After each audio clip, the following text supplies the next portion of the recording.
Hello, my name is Aaron and I'm your representative from TESDA today, and I'm going to talk to you about the information issues we have and how we prevent them.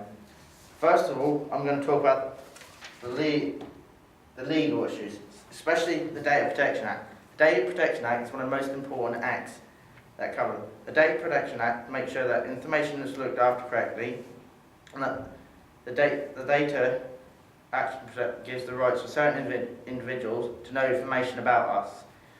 For example, the Data Protection Act works in two different ways. First of all, it gives the different people the rights to know about us, and it also has the 8 principles. The 8 principles are fairly, lawfully proceeded for a limited purpose, accurate and relevant, not excessive, accurate and up to date, proceed in line with your rights, secure, and not transferred to other countries without adequate protection. I'm just going to talk about what we use at TESDA. At TESDA, we will tell the person why we want to collect their information, and we'll state which parts we will use, and we'll ask them for their permission. This links into the first principle, which is fairly, lawfully, and proceeded. I'm now going to talk about another one, secure. We will keep all data secure that we use at TESDA from hackers and employers that don't have the rights to see it. And another one I'll talk about is about adequate, relevant and not excessive. We will collect the data that we need. For example, if we want to know a customer's address because they have and a telephone number because they have entered a competition, and when we ask them for those details, we'll say that's the way we're going to contact them if they won the competition.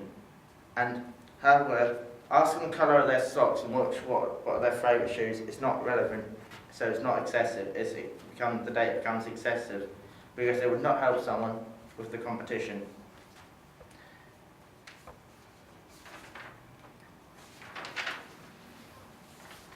Now I'm going to talk about code of conduct. Well, code of conduct covers all the rules that a company has, and one of those things that come into this is the Computer Misuse Act, because Computer Misuse Act covers the internet and emails, and as in our policy at TESDA, we have the internet is widely used. First of all, I'm going to talk about the internet. At TESDA, we do not want anyone misusing our services. We will have porn sites and other sites like that banned, because even though they're not legal once you're over 18, but they do not fit our code of conduct policy. And we will operate our own web server, so we have tight rules so our internet doesn't get misused. We also have specific banned internet categories, for example gambling, proxy servers. Because we see these sites are banned, and then our employees will not become distracted and get off task when working. Now I'm going to talk a bit about the email issues. Email. At TESDA, we would not tolerate any bullying or harassment through our email service, because these are criminal offences. And we will also filter emails that are unwanted. For example, a company trying to sell us a better product or a better deal. If that doesn't look legitimate, then we'll block the sender who sent it before.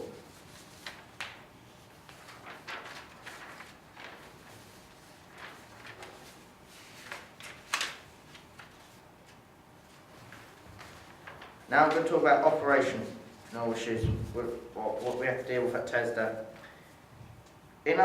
At TESDA, the IT department's job is to keep our information secure. They have to stop any unauthorised items and stop any alterations to the system and damage. For example, someone might want to put a virus on our system to wipe all our financial information. That's also a criminal offence, that is. And it's at TESDA that our management's job tells the employers who has the right to know for the information, and they will log and keep a record of who's accessed certain parts of the information. I'm now going to talk a bit about cost of development, because that's a very key point at TESDA.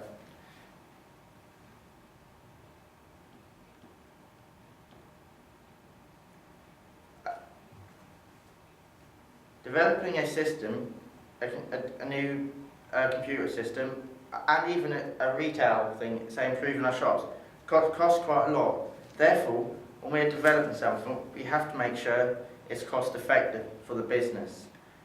And we also take in consideration if there are any minor costs attached. For example, if we were to get a new set of computers, we would have to think about installing new Microsoft, Windows, Office and stuff.